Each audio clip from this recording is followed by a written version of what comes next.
Olá, estamos iniciando o programa Realidades, Direitos Humanos e Cidadania, o seu espaço privilegiado de críticas e debates sobre grandes temas sociais. Hoje a gente vai conversar sobre mulheres no cárcere e para isso a gente convidou aqui a professora Karina Vasconcelos, do curso de Direito da Universidade Católica de Pernambuco, e temos também a presença de Teta Souza, que é trabalhadora do Tribunal de Justiça de Pernambuco. Sejam bem-vindas para a gente conversar sobre esse tema, né? Vamos falar também sobre um documentário importante, né, que saiu, que se chama Teta, né, justamente como eles chamam, né? E também a pesquisa de Karina e o trabalho que Karina tem feito e sobre as situações do presídio feminino um pouco no Brasil, mais especificamente em Pernambuco. Eu gostaria de iniciar perguntando um pouco dessa trajetória, como é que vocês se conheceram, né? Uma pesquisadora, uma professora que vai promover uma pesquisa importante, um documentário dentro do Presídio Bom Pastor, né, e produz esse trabalho importante. Assim. Como é que começou isso? Bom, começamos uma pesquisa dentro da colônia penal feminina do Recife, o Bom Pastor, com o intuito de entender o porquê do retorno à ambiência carcerária. Porque alguém passaria por aquela situação toda e voltaria para aquele mesmo ambiente. O propósito era esse, era compreender o ciclo de retorno e por que ele se daria. E lá a gente conseguiu descobrir muito mais do que isso, né? De tentar explicar o porquê do retorno, mas mais começar a entender que era preciso fazer algo por um processo de reinserção que pudesse romper com o ciclo do retorno. E acho que fomos presenteados com o contato, um grande encontro aqui com Teta, que acaba sinalizando toda essa possibilidade como uma realidade, né? Eu estava triste lá, nessa época eu era chaveira. A doutora Karina chegou lá com a equipe, perguntando quem queria fazer uma entrevista. As mulheres falavam, ela vai me dar uma pedra de crack, ela vai me dar dinheiro para eu levar para minha família.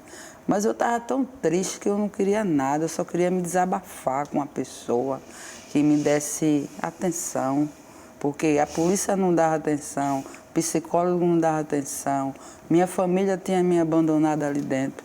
Ninguém chegava para me dar uma palavra de conforto, só escutava aquelas coisas que eu já estava enlouquecendo dentro da cadeia. Aí eu disse, eu vou sem maldade, sem interesse em nada. Quando eu cheguei lá, ela conversou comigo, eu só queria conversar com ela.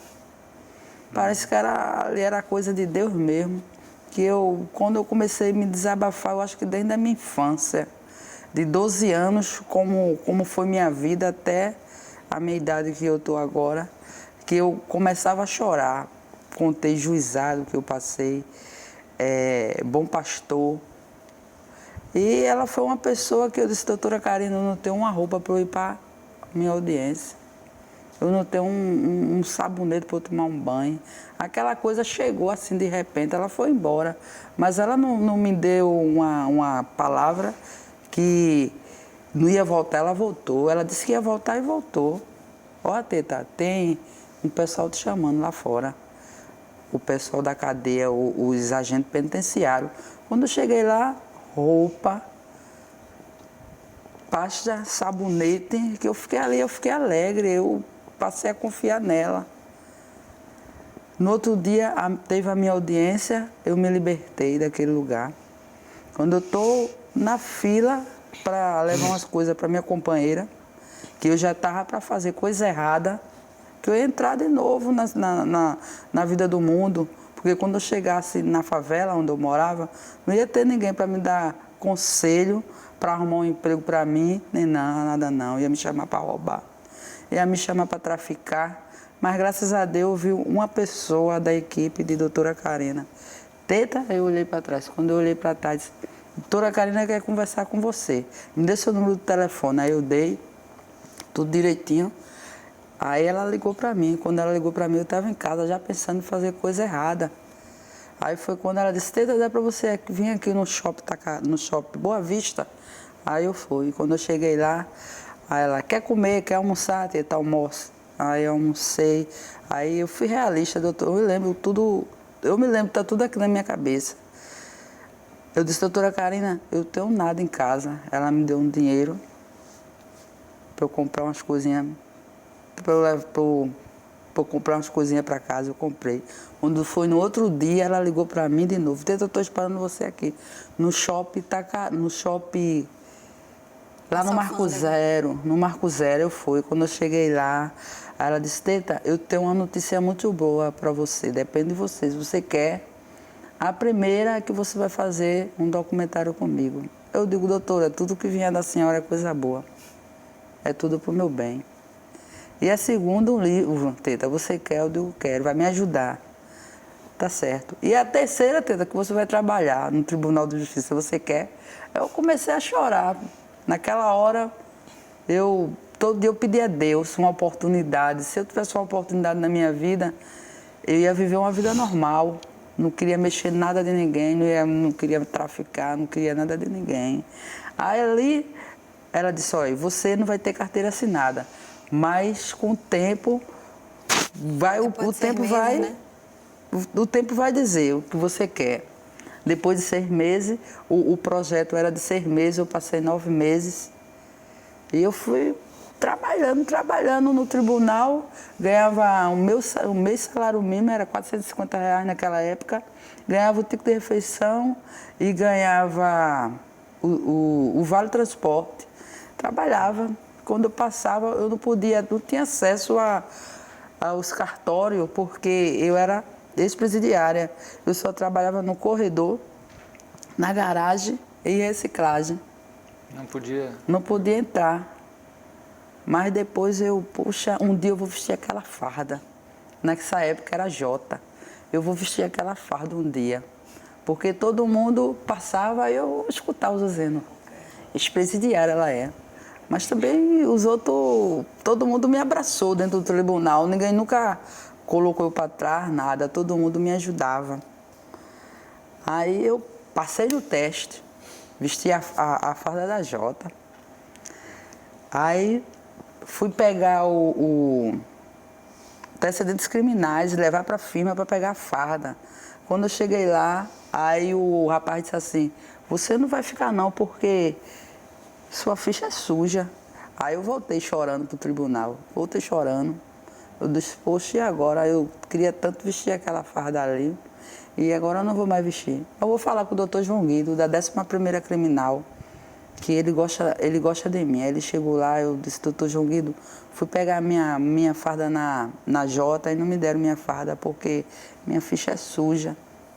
Aí ele, nem que eu falo com o presidente do tribunal, mas você vai ficar aqui. Aí ele foi comigo, subiu comigo, não sei aonde, lá em cima, falou com o diretor do fórum. Aí o diretor disse, vá aqui, esse papel aqui, essa carta, uma carta que ele me deu. Aí quando eu cheguei lá, era na hora do almoço. Na hora do almoço, aí tinha um bocado de gente sentada assim.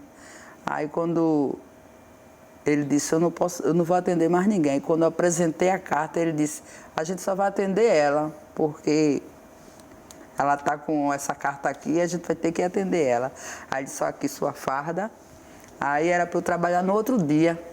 Mas eu fui trabalhar na mesma hora que eu recebi a farda, fiquei alegre e fui embora trabalhar. Até hoje, né? Continua até no hoje. Tribunal de Justiça. Okay. Graças a Deus. Você usou a palavra no início, talvez muitos telespectadores não conheçam, que para mim é bem conhecido porque a palavra chaveiro, né? Porque para mim é conhecido porque eu tenho um trabalho no Aníbal Bruno já há 2 anos, né? Junto com a psicóloga Graça Souza, né? Também junto com Denise Moura, do Arte de Viver, que trabalha lá com meditação, constelação familiar e círculos restaurativos. Então, para nós, a palavra chaveiro é bem conhecida, mas o que é o chaveiro? O chaveiro é o chaveiro que cuida do outro preso. Porque eu conheço o pessoal todinho dentro do Bom Pastor, mas sempre eu fui uma pessoa boa. Onde o pessoal me vê, fecha comigo, porque eu falava, eu vivo daqui, eu sou chaveira porque eu preciso, minha família me abandonou. Aí eu dizia para as meninas, mas vocês também têm que me ajudar. Que é uma liderança, né? O chaveiro. Eu né? solto vocês, agora vocês vão ter uma hora que vai ter que entrar, porque senão eu vou perder meu emprego. Aí ela, tá certo, Teta, a gente vai dar uma voltinha, depois aí eu soltava uma, aí depois ela dava uma voltinha no pátio, depois voltava. Que é a ideia de quem aí eu tem trancava, a chave, né? E depois... Mas sempre foi umas pessoas que nunca me trataram mal. E onde me vê, todas elas gostam de mim. Aí eu falo para elas que do jeito que eu consegui, elas conseguem. Mas também tem que ter alguém para dar uma força. Sem força, eu acho que eu não estava onde eu estou agora, não. Primeiramente Deus, segundo minha força de vontade. E terceiro aqui, porque eu nunca vou esquecer do que ela fez comigo. Ela me resgatou. Me resgatou. Eu acho que do jeito que aconteceu comigo, com outras pessoas acontece também. É porque a pessoa não tem força, não tem ninguém para ajudar. Aí fica ali, porque deve dentro da favela mesmo, o conhecimento que tem aquele. Hoje minha vida é uma vida que eu tenho para onde eu ir, eu sei que eu vou trabalhar, eu sei que eu vou trabalhar, eu sei que eu vou voltar para minha casa. Eu morava na palafita, hoje eu tenho meu apartamento, hoje eu tenho meus cartões para comprar uma compra, para comprar um móvel. Eu roubava, eu traficava, fazia mal aos outros. E hoje eu boto a cabeça no travesseiro e sei que eu vou dormir, vou me acordar e a polícia não vai bater na minha porta. Tem um conhecimento, muitos juízes ali que eu admiro demais. Quanto tempo você ficou no Bom Pastor? No Bom Pastor, acho que foi 1 ano e 6 meses, 1 ano e 8 meses. É onde o filho chora e a mãe não vê. Porque eu não desejo para o meu pior inimigo um lugar daquele. Muito difícil as condições, é muito difícil. Hoje, Deus o livre, meu Deus, se eu não tiver um trabalho, eu já tenho um intuito na minha cabeça de pegar uma caixa de picolé, fazer uma faxina, mas fazer coisa errada, mas nunca eu faço, porque através dessa moça aqui, ó, foi que abriu minha mente que a vida não era aquela. E o documentário, então, esse documentário se encontra assim em algum lugar? É possível de assistir? Tem no YouTube, por exemplo? Não, Karina? Acho que já está divulgado no YouTube. No YouTube. Quem Se chama Teta, né? Se chama Teta. É o Teta. nome do documentário. Teta. E o intuito do documentário foi porque no final da pesquisa a gente coletou todos os dados e faltava algo. E esse algo era alguma coisa que desse realidade àquela situação toda que a gente pôde captar ali. E a gente queria retratar uma história de vida, só que a gente tinha mais de 30 entrevistas. Cada história é mais interessante do que a outra, porque afinal a vida de cada um é interessante por si só. E a gente dizia que história de vida fazer, e aí um pessoal mais ligado até a artes, dentro do grupo de pesquisa. E se fizéssemos, sei lá, uma história de vida mais retratada, até que a gente disse, se fizéssemos um documentário? E daí a gente começou a alimentar esse sonho, a fonte financiadora aceitou quando a gente levou o projeto, e daí então a gente entrou em contato com a equipe de pesquisa de cinema, que aceitou com muita sensibilidade a proposta, e eu acredito que com todo o apoio que a gente teve, inclusive da Secretaria de Reinserção Social, né, de Ressocialização, que favoreceu e permitiu que a gente pudesse filmar dentro da unidade com espontaneidade, sem controle, sem nenhuma censura. Isso é super importante dizer. A gente pôde ter aquele contato, Teta pôde entrar em contato com várias pessoas que ela conhecia da unidade, e foi um encontro espontâneo, tudo pôde ser captado com muita sensibilidade, e eu acredito que é um documentário muito importante, porque mostra a saída da unidade, né, que era quando o Teta já estava fora, as visitas que ela fazia à companheira, que ainda estava lá, e essa preparação para ir visitar a companheira. Bom, e até que a gente conseguiu captar isso tudo num dia de visita, que é um dia mais movimentado, mas mais espontâneo na unidade, onde estão as famílias, onde estão as pessoas estão em situações diferentes ali de afetividade, uns estão recebendo entes queridos, outros não tem ninguém para receber. E a gente pode captar aquelas histórias, e o documentário acho que tem um coração que é dentro daquele dia de visita na unidade prisional. Muita coisa a gente pode captar ali pela sensibilidade da equipe de pesquisa, e eu acho que no fim das contas a gente conseguiu retratar uma história de vida, né, que foi a de Teta. Não digo que é a realidade de todos lá, mas tem a sua singularidade, mas tem também a sua coerência com outras histórias ali dentro. E o que vocês percebem assim que chama mais atenção, falar nas condições de vida dentro de um presídio feminino? A gente está falando aqui mais no caso, vocês citaram um Bom Pastor, existem outros, mas Sim. O que as condições, como é que são basicamente assim as dificuldades, as condições de vida? As condições é que a família abandona as pessoas lá dentro. Quando chove, os colchão fica tudo molhado, não tem onde a gente estender roupa, não tem material de limpeza. Antigamente, em 2002, eu fui para lá em 2002, todo final de semana a gente ganhava um kitzinho, material de limpeza. Hoje em dia não tem. E é todo mundo jogado, remédio não tem, atendimento médico não tem. E ali... E a questão é uma pouco coisa da superlotação, né, superlotação. Que nos últimos anos aumentou bastante o número de encarceramentos, né? Tanto o feminino aumentou, pelo que eu vi de dados, é mais do que o dobro do que o masculino, né? Do encarceramento nos últimos anos, né? Não sei se você...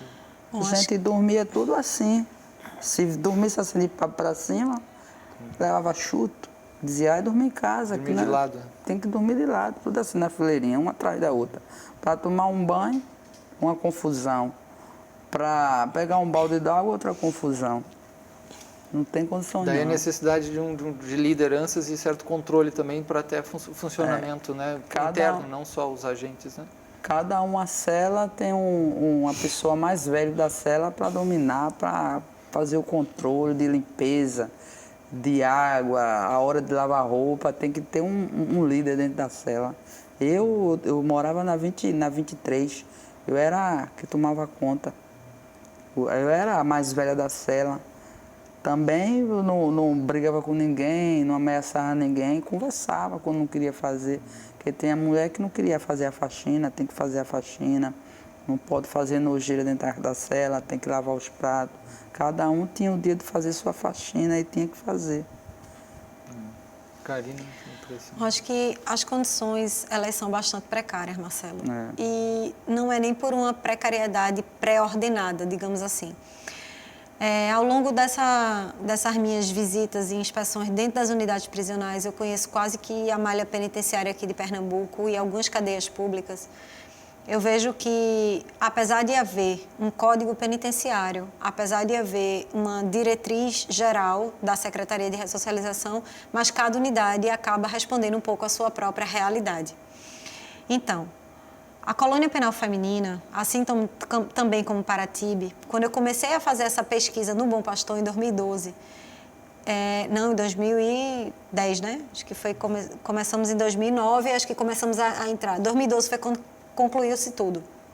Em 2010, eu cheguei aí para a inauguração da unidade de Paratibe. E o propósito era desafogar o Bom Pastor, diminuir o processo de superpopulação que tinha lá. Eu lembro que na época tinha aproximadamente 600 e poucas mulheres e Paratibe 0. Então vamos fazer uma redistribuição, as coisas vão ficar melhor e etc. Hoje a gente tem mais mulheres encarceradas no Bom Pastor do que tínhamos em 2010. E a unidade de Paratibe igualmente superlotada. A colônia penal feminina de Abreu e Lima, né, que chamam assim. É uma questão que a gente tem que continuar a conversar sobre isso aí, né? Só que agora vamos fazer um pequeno intervalo e já voltamos aí a conversar sobre esse tema da questão das mulheres e o encarceramento, as mulheres no cárcere.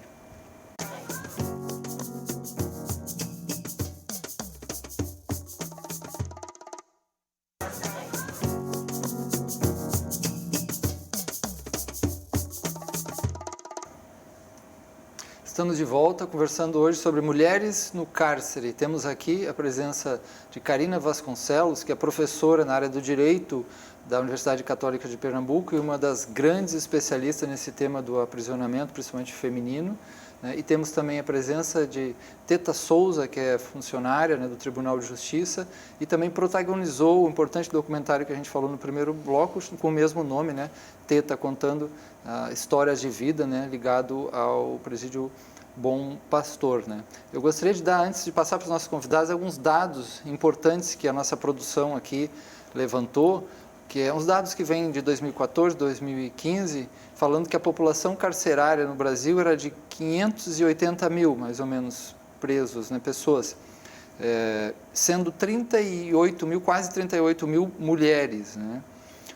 E outra coisa também, o aumento dessa população de 2000 a 2014, a população feminina foi de 568%, no aumento, né, no crescimento. E o do masculino foi de 220%, que também é super alto, né? O Brasil está em 5º lugar no número de população de mulheres encarceradas no mundo, né? E outros dados também, a questão que a gente vai falar mais adiante, que é o envolvimento com a questão da política, né, de drogas, né? 68% das mulheres presas vinculadas a isso, a maioria também é jovem, e a questão da superlotação. Então, acho que Karina falava sobre isso, poderia continuar falando um pouquinho sobre essa questão das condições do presídio, né? E você falou da questão também da superpopulação, né? Bom, então, eu andei refletindo muito sobre essas questões e eu vejo que muito das questões que dificultam muito a vida no ambiente carcerário são em razão da superpopulação. Ou seja, é natural que quem não esteja dentro da unidade, nem compreenda bem o funcionamento de unidade, pense até que as condições são desumanas e precárias por um certo masoquismo, hora de quem administre, hora de quem esteja ali na ponta, o agente penitenciário. Mas você vê que se há um masoquismo, há por parte do próprio sistema. Por quê? O cárcere é a única instituição pública que não tem limite de vagas. Se a gente chega no hospital público e não tem leito, vai fazer o quê? Não tem como ser atendido lá. Se você vai numa escola pública, tem um limite de vagas. O cárcere é um espaço sem limite de vagas algum. Ou seja, sempre tem que caber mais alguém. Quando os juízes que tomam conta da execução penal de alguma penitenciária limita o número de vagas e impede que haja essa transição do presídio para a penitenciária depois da condenação, de certa maneira, cria um certo auê por parte dos agentes, de quem está administrando a unidade, do ponto de vista de quem está lá gerindo aquele espaço mais controlado, bom, e do outro que tem que mandar e que não está podendo mandar, faz-se o quê? Então, é evidente que se precisa pensar uma outra forma de organizar, porque se toda instituição pública tem número de vagas limitados, o cárcere também precisa ter números clausos, ponto final. Em razão dessa superpopulação, como o recurso que eu tenho para gerir para 10 seria possível com dignidade, para 100 se torna inviável. Então, a ausência de espaço torna a situação muito mais difícil. Se tivesse cada um na sua cama, é horrível o aprisionamento, mas se não fosse tão indigno, ele não seria tão ruim. Se tivesse um banheiro com água corrente 100% do tempo, não seria tão danoso. O excesso de proximidade também entre as mulheres, assim como entre os homens, provocam mais disputa por espaço, mais desentendimento, por conta do estresse acumulado do dia e etc. Muita gente, para evitar, numa situação de desigualdade muito grande, esse tipo de disputa, passa o dia a dormir, que isso é uma denúncia muito grave, Marcelo. As pessoas se dopam o tempo todo de medicamento antidepressivo, enfim. E como é que você responde, Karina? Porque eu vou trazer um pouco aqui a fala popular, né, gente, que não representa pessoas como um todo, mas muitas pessoas que a gente ouve, eu já ouvi mesmo, né? E algumas delas parecem assim cães raivosos, falando que é bandido, é preso, que tem que, né, pagar o pior possível, alguns até têm que morrer, né? Como é que você responde isso, assim? Porque tem uma parte de que você está falando claramente que isso é uma afronta mesmo, né? A dignidade da pessoa humana, que é uma desconsideração, né? Como se não fizesse parte, né? E a outra também é que é um tiro pela culatra, né? Acho que tratar as pessoas assim, né? Bom, esse é um mundo que, para a gente conseguir avançar com políticas públicas efetivas, com a união do espaço universitário, pensando em estratégias de fato de reinserção social dessas pessoas, para que a gente consiga ter objetividade nesse tipo de projeto e de programa, é preciso que a gente consiga também respeitar a opinião dessas pessoas. Que por mais que não sejam com as opiniões com as quais a gente se identifica e compactua, mas elas precisam ser acolhidas também. Por quê? A gente vive episódios de violência corriqueiros. Todo mundo gostaria de viver numa cidade melhor, num país melhor, com estrutura de transporte, de vida, de qualidade de vida e de segurança melhor. Então, daí vem uma indignação contra essa problemática que a gente vive e é acometido no dia a dia. Mas é, infelizmente, natural também, para muitas pessoas, não conseguir olhar para além da janela da sua casa. E quem está em si mesmado, observando simplesmente o mundo através da internet para fora do Brasil e a realidade do seu meio, da sua classe social, muitas vezes é incapaz de ver o que é que está se passando ao lado. A gente sabe que as pessoas passam fome ainda no Brasil, mas quem lida com episódios de fome direto? Então, acabei de ouvir um relato vindo para cá de alguém que chegou na casa e disse, eram 3 horas da tarde, tinham 10 crianças numa casa e não tinham almoçado ainda. Eu abri a geladeira e estava vazia. Então, são cenários que às vezes a gente não observa. Isso justifica a criminalidade? Não se trata de justificar, se trata de um caminho de explicar. Exato. Nem toda criminalidade acontece por necessidade, por óbvio. São várias situações para explicar isso aí. Sobretudo, o episódio de um Estado que criminaliza certas condutas e às vezes não atende. E se a gente fosse falar aqui da criminalidade, da desigualdade social, né, de acumulação de renda que existe capitalismo, né, de corrupção, quer dizer, essa criminalidade ela gera um irradiamento sistêmico imenso de outros problemas, né? Talvez a maior criminalidade ela está engravatada, né? Ela está nas corporações e isso também não é falado. Né? Não é falado porque é um sistema de seletividade. O cárcere foi feito, né, desde que ele foi pensado e construído na modernidade para ser um espaço de seletividade. Sem enveredar muito por um discurso filosófico, mas rapidamente fazendo um parêntese, há um italiano chamado Pietro Costa, que há muitos anos, no início da década do século passado, que escreveu um livro chamado Projetualidade Jurídica. Não há uma obra aqui traduzida aqui no português, mas uma tradução grosseira seria essa daí. Em que ele diz que o projeto jurídico moderno era separar o proprietário do não proprietário. Para o proprietário, o direito. Para o não proprietário, a margem do direito. E 2 espaços, ou proletário ou criminoso. Para o criminoso, o cárcere. Rapidamente, um espaço de adestramento para você voltar a ser um bom proletário. Então, se a gente for pensar um pouco sobre essa perspectiva, a gente vai ver que o cárcere não era um espaço, não era, né? Ultimamente as coisas estão tomando outro rumo aqui e que a gente nem sabe se esse outro rumo é para se efetivar nessa proposta de punir a criminalidade de colarinho branco ou se é somente para criar espaços de bode expiatório e depois não dar em nada. Mas, enfim, o mais adiante é que as coisas vão se configurar como serão. Por enquanto, a gente sabe que o cárcere foi criado para uma população marginalizada. Mas ele precisa ter menos condições mais precárias do que sua vida aqui fora. Porque se ele tiver condições um pouco melhor do que sua vida aqui fora, não é tão descompensatório estar preso. Não obstante os episódios da liberdade, por óbvio. Bom, dentro dessa situação, como falar também para uma pessoa que acha que bandido bom é bandido morto? A questão não é nem ser grosseiro numa resposta imediata a esse tipo de grosseria. É somente atinar para a situação de que vivemos em coletividade. E a vida em coletividade engloba também essas pessoas que você preferia não ver. Preferia que tivesse sempre em espaços de invisibilidade. Ou rotuladas, né, com vários rótulos. Como é que... poderia falar um pouquinho dessa questão? Como é que foi, na sua experiência, a questão dos rótulos, a questão das pessoas em cima de você? Como é que você se sentia diante dessa situação, assim, quando presa e também depois, quando saiu? Eu me sentia muito mal, porque sem ter médico, as pessoas sofrem demais lá dentro. Eu acho que para isso acabar mais um pouco, tá? Superlotação. Quando saísse do presídio, um emprego, poxa.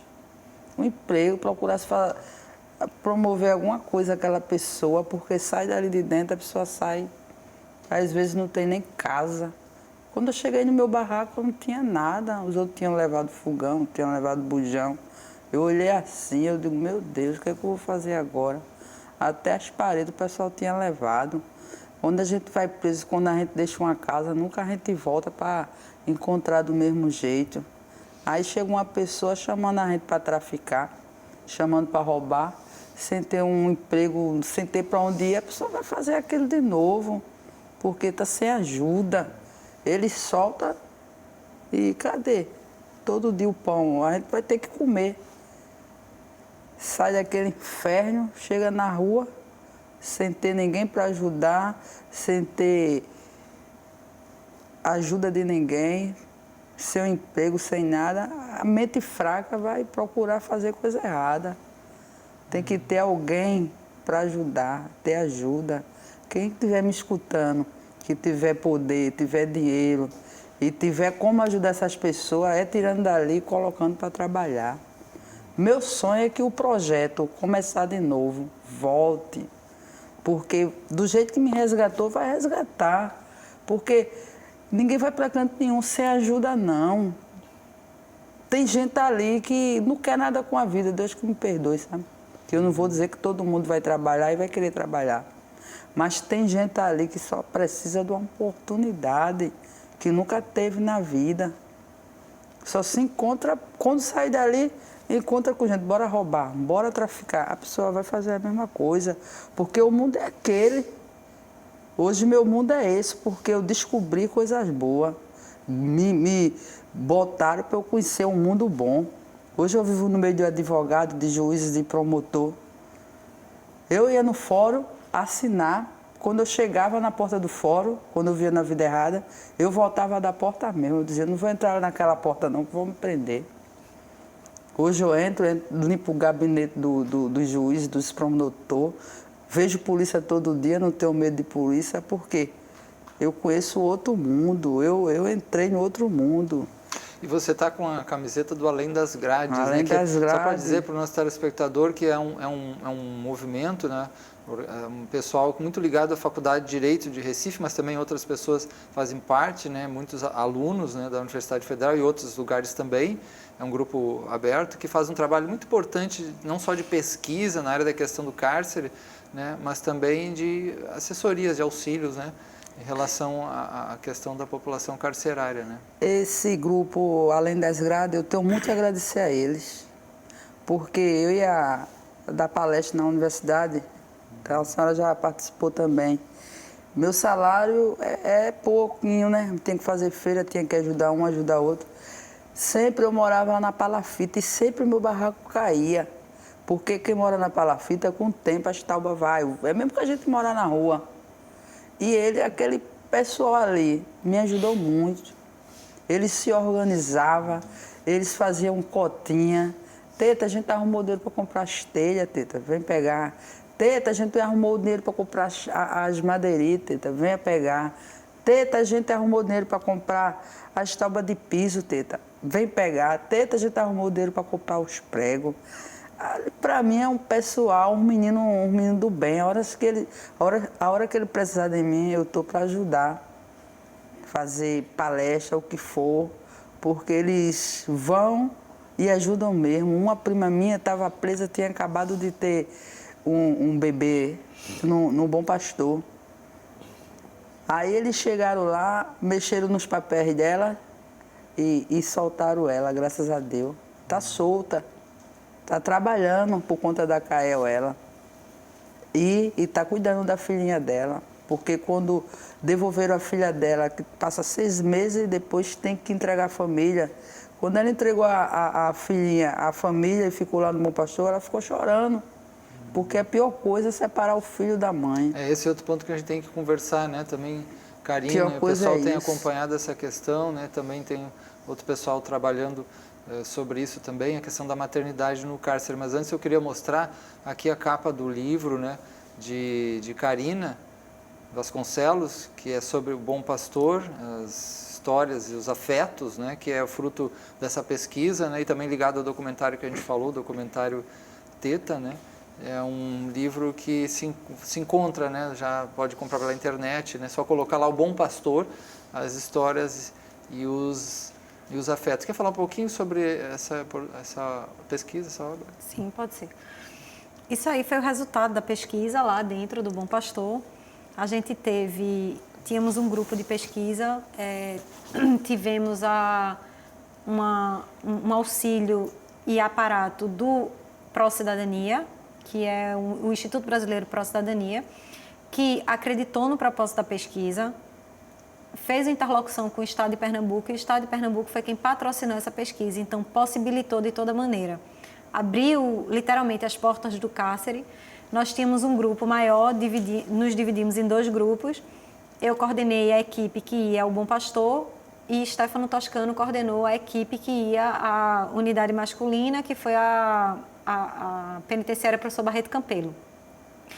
A gente teve um auxílio muito grande, um apoio muito grande de um grande criminólogo internacional, que era o professor Máximo Pavarini, que pôde nos brindar com uma orientação e um compartilhamento de toda a experiência carcerária que ele tinha em pesquisação participante. E a gente pôde trocar muito essas experiências. E, ao final de tudo isso, a gente vem trabalhando atualmente com um grande projeto, um pequeno projeto, mas com grandes perspectivas, digamos assim, de promover uma reinserção social. Que é o grande gargalo aí, né? Um dos grandes gargalos. Exatamente. Né? Como promover essa reinserção social, que está na origem da ideia de ressocialização. Existe a Secretaria, né, de Ressocialização, existem no Brasil, né, organizações, os estados prevêem essa ideia de ressocializar, para isso que foi criado. Só que se cumpre ou não, né, no nosso país, são muitas questões aí muito sérias mesmo, né? Inclusive a Corte Interamericana, né, organismos internacionais em cima do nosso país, em cima aqui de Pernambuco também, cobrando, porque a situação é muito, muito mais grave do que se pode imaginar, né? Mas vamos fazer um pequeno intervalo e já voltamos aí a conversar sobre esse tema das mulheres na prisão.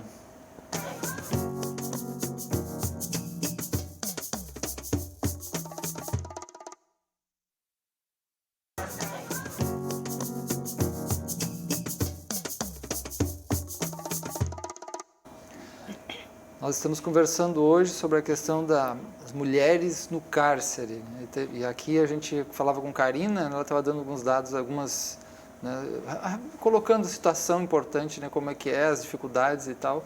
Vamos passar para ela de novo, continuar a sua fala. Eu queria só rapidamente dizer 3 motivos pelos quais a gente deve procurar reinserção social. O primeiro de todos eles, para que a gente tenha uma sociedade mais pacífica. Ter um exemplo. Ela estava falando aqui das dificuldades que ela encontrou na saída do ambiente prisional e por ter uma oportunidade, como é que ela vem se organizando e convivendo socialmente, diferente dos propósitos anteriores, para ter uma sociedade mais pacífica.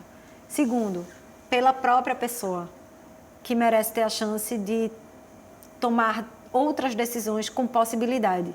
Tendo as possibilidades e ela podendo optar o que é que ela pode fazer com aquilo ali, é um primado de proteção da liberdade do ser humano. E o terceiro de todos eles é pela sociedade, é pelas pessoas e é também por quem não se sente incluído nesse sistema, mas é por cada um de nós.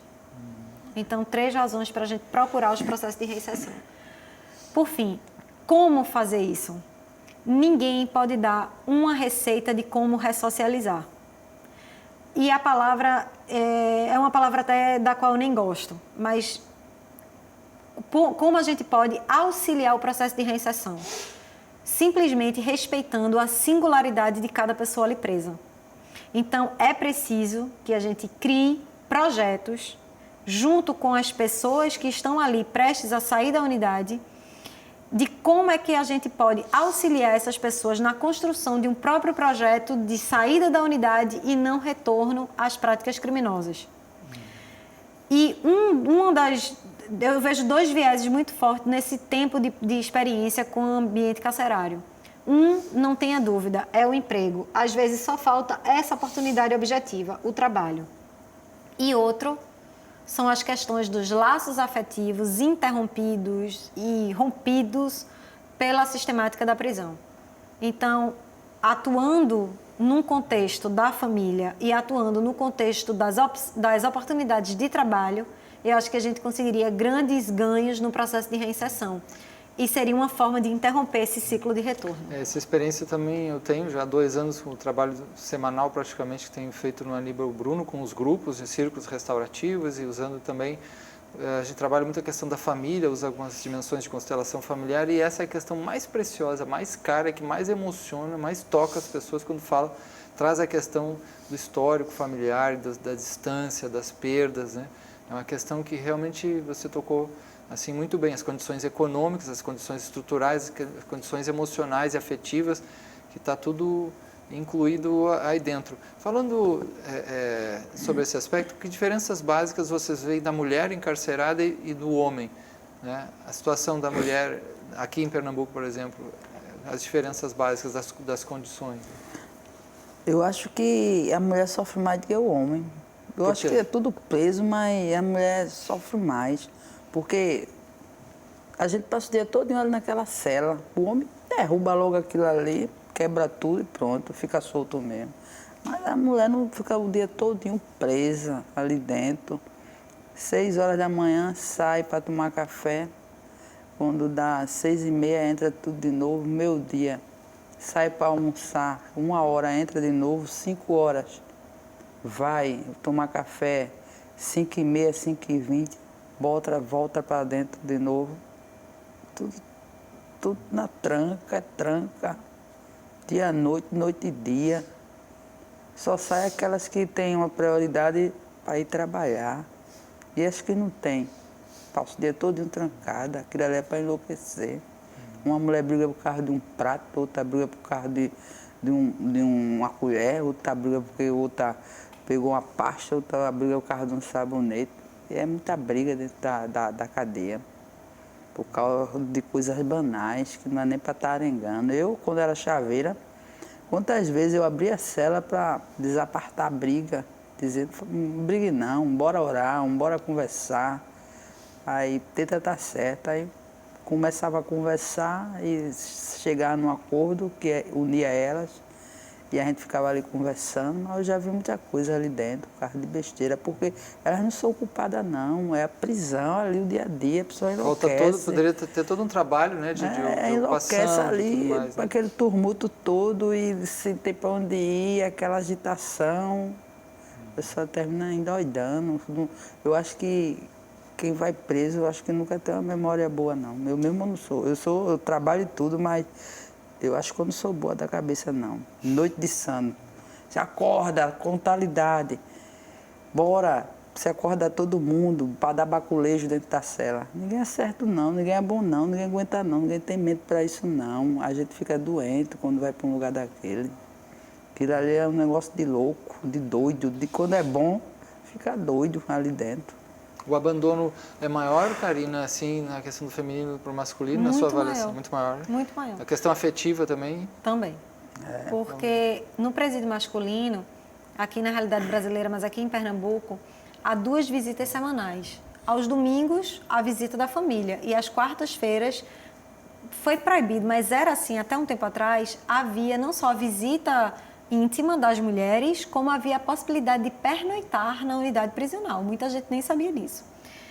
Bom, houve um movimento todinho contra esse pernoite, etc., mas enfim. Resumindo, o homem tinha 2 visitas, né? E, por absurdo que possa parecer, é fundamental essas visitas, mas se você vai na unidade feminina, você não vê isso aí. Então, geralmente, as companheiras vão visitar os companheiros na unidade masculina, mas os companheiros, não na mesma proporção, visitam as companheiras. Depois tem um outro problema que também é muito representativo na unidade, que muitas mulheres têm os companheiros já presos também, né, Teta? Preso. E aí eles ficam inviabilizados. Houve há muito tempo um movimento em que havia um ônibus que levava as mulheres até as unidades masculinas. Depois o Estado mesmo repensou, peraí, e o que é que eu faço com essas mulheres que voltarem grávidas? Eu vou ter um problema sanitário depois, que era assim que era percebido. E no final das contas, há um desprezo muito grande por essa mulher que não deveria ser criminosa, porque socialmente ela não nasceu para o crime. Então há um abandono, começando pela família, não é isso? A mãe que não aceita, um pai que não aceita. Depois, os filhos pequenos não têm autonomia para ir à unidade. Muitas mães não querem que os filhos vão lá na unidade para não ver coisas que elas não gostariam que eles vissem, passar por situações que elas não gostariam que eles passassem. Então, é claro que o abandono é muito maior dentro da unidade feminina. E isso eu acho que é um retrato em todo o Brasil. Pois é, não sei, Teta, tem alguma coisa para falar sobre isso? E também a revista. Muita gente não vai visitar a pessoa, a família mesmo, porque diz, eu vou tirar minha roupa. Ai, não vai não quer ir não. Porque tem que ter aquele, como eles falam, a gente fala, né, na cadeia, o baculejo que eles dão. Só tem que tirar a roupa toda para ver se está com droga. Mas houve uma revisão, né, Karina, desses procedimentos nos últimos tempos, né, no Brasil também.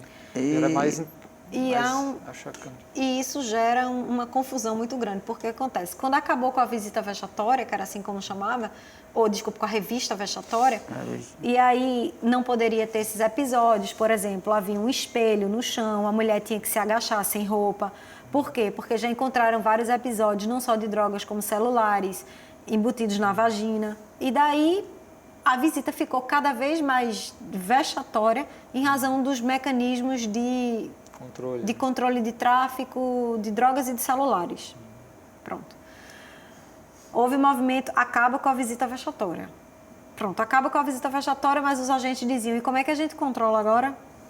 Então, veja, é sempre o entre a cruz e a espada. Se é vexatório, é abusivo, e de fato é, depois não há possibilidade de controlar, mas a gente sabe que também os maiores mecanismos de entrada de drogas e de celulares não é exatamente pelos visitantes. Esse é ali, outro problema. Por exemplo, que se sabe, né, que ali, por exemplo, no Aníbal Bruno, no complexo, hoje o complexo, né, se joga muito por cima, né? O celular joga lá para dentro. Quem coloca eles mesmo, mesmo. Pronto, olha aqui a resposta de Teta. Acho que essa resposta é importante. É lamentável, mas é verdadeira. Então, se você conhece de dentro e você conversa com os presos, o caminho de entrada de celulares e de droga é pelo portão da unidade. Infelizmente, não é sendo lançado lá de cima, é pelo portão da unidade. E por que acontece isso? Em um momento tivemos um secretário de ressocialização que pareceu ter dado uma declaração absurda, mas ele disse com bastante consciência. Ele disse, existe droga dentro da unidade? Existe. E por que existe? Porque é a única forma de manter aquele tanto de homem controlado. Antes funciona como um lenitivo, funciona como um controle, né? Infelizmente, funciona como um tranquilizante, pronto. Por estranho que possa parecer, por absurdo que possa parecer, uns enveredam pela droga ilícita e outros pela droga lícita.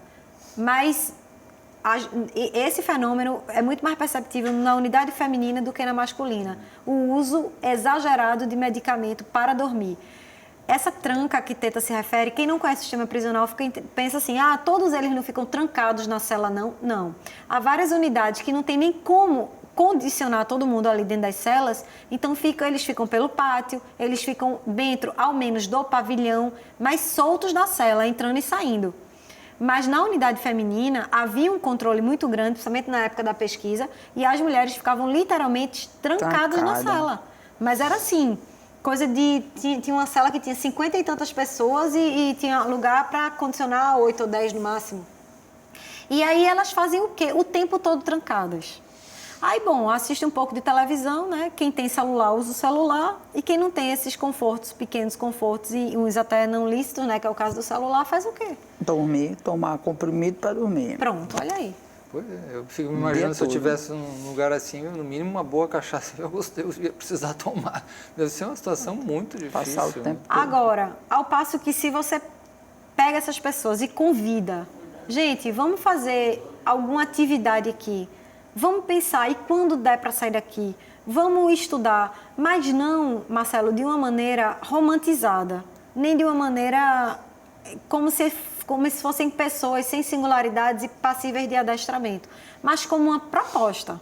Só enquanto proposta, eu seria capaz de apostar, pela experiência que eu tive no Bom Pastor com aquela pesquisa, que muita gente se introduziria em grupos que pudessem procurar o que fazer dentro daquele espaço de aprisionamento. E daí eu já lanço a bola para você, como se diz, para você me perguntar. E não seria possíveis alternativas a esse espaço? Porque esse é um dos pontos que a gente queria trazer aqui, não só de como melhorar todas as condições estruturais, que é urgente e grave, né? Até implementar mais trabalhos que estão sendo feitos. Até gostaria também de citar um trabalho importantíssimo que ocorre não só aqui em Pernambuco, no Aníbal Bruno e provavelmente logo no Bom Pastor, mas no mundo, em vários países do mundo, que é o trabalho da entidade Arte de Viver, que é uma entidade que existe em centenas de países, que trabalha muito com o processo de meditação, respiratórios, algo próximo também a yoga, e com cursos diversos com os presos, né, que é um programa que se chama Prison Smart, e que aqui em Pernambuco coordenado pela Denise Moura, que também pesquisa a questão dos presídios, faz parte também do programa de pós-graduação de Direitos Humanos da UFPE. Então, quantas coisas poderia fazer e termos uma vez precisa de uma dimensão política, uma vontade política também para isso, né, Karina? E que uma conexão de rede com o judiciário, porque isso passa pelo judiciário, né?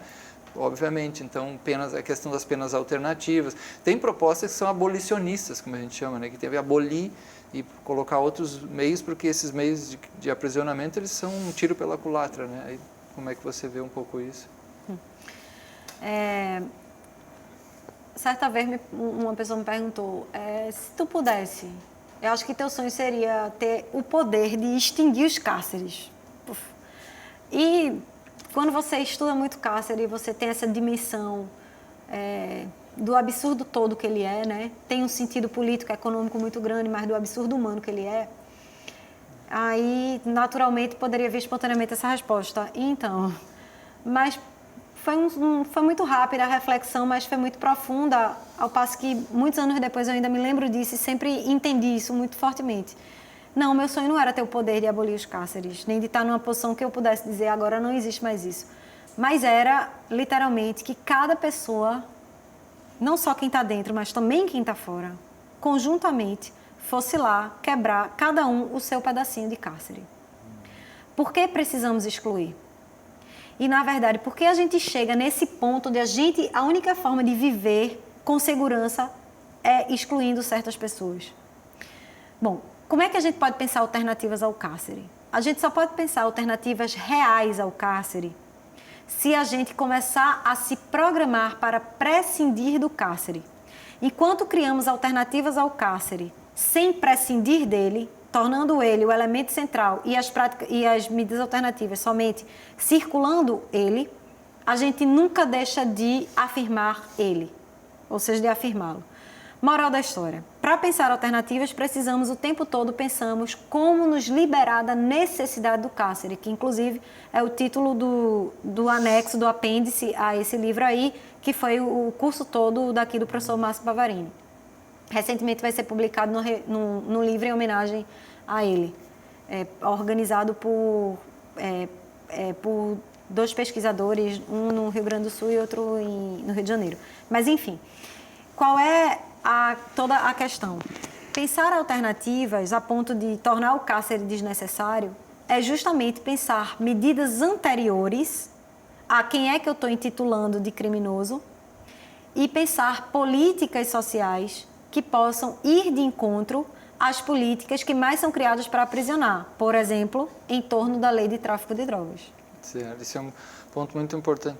Infelizmente, a gente tem pouco tempo, assim, a gente precisaria de mais uns 2 programas para continuar esse tema, a gente vai ter que fazer de uma outra forma. Só queria dar um dado aqui, ó, em torno daqui a nossa produção, o Leonardo e a Débora pesquisaram, em torno de 68% das mulheres possuem vinculação penal por envolvimento com tráfico de drogas, envolvimento não relacionado às maiores redes de organização criminosa. A maioria dessas tem uma posição coadjuvante, né, no crime, realizando serviço de transporte, pequeno comércio, ou até são usuárias e sendo poucas as que exercem atividade de gerência de tráfico, né? E também mostra que 68% são mulheres negras. A questão também racial envolve muito, e jovens. Aí sobre isso a gente queria deixar indicado aqui também filmes sobre esse tema, além desse documentário que Teta, que está aqui, protagoniza, né? O documentário Teta. Tem também um outro filme que aí é sobre o sistema em geral e a questão racial, é a 13ª Emenda, que é um filme norte-americano, 13ª Emenda, que analisa como é o aumento vertiginoso nos últimos anos, que tipo de política, questão da política de drogas, como ela faz aumentar vertiginosamente pessoas que não deveriam, né, estar, pelo menos de 30% a 40%, que não deveriam estar aprisionadas, deveriam estar em outro tipo de processo, né, para não até sofrer os impactos, para até aumentar a sua criminalidade dentro desses ambientes prisionais, né? Então, a 13ª Emenda é um filme muito interessante. O outro também é O Cárcere e a Rua, né? Se chama O Cárcere e a Rua. Você também indicou um outro, né? Para a gente finalizar, qual é o que você indicava? O Prisioneiro da Grade de Ferro. O Prisioneiro da Grade. É um filme produzido pelos próprios presos dentro do Carandiru, né? Quando havia. E uma equipe de cinema ensinou os presos a manusearem, então é um filme, de certa maneira, que mostra a unidade pela visão deles mesmos. Então, Achei um documentário bastante interessante, foi muito útil quando a gente estava elaborando aí na metodologia de pesquisa e vale muito a pena. Legal. Infelizmente, o nosso tempo aqui chegou ao fim, né? Agradecemos muito aqui a presença da Karina Vasconcelos, que é professora da Universidade Católica de Pernambuco, né? E Teta Souza, né? Que é funcionária, né? Trabalhadora do Tribunal de Justiça e protagonizou esse importante documentário aí, Teta, falando sobre a vida no cárcere, a história de vida, envolvendo a questão do presídio Bom Pastor. Muito obrigado pela presença de vocês e até a próxima.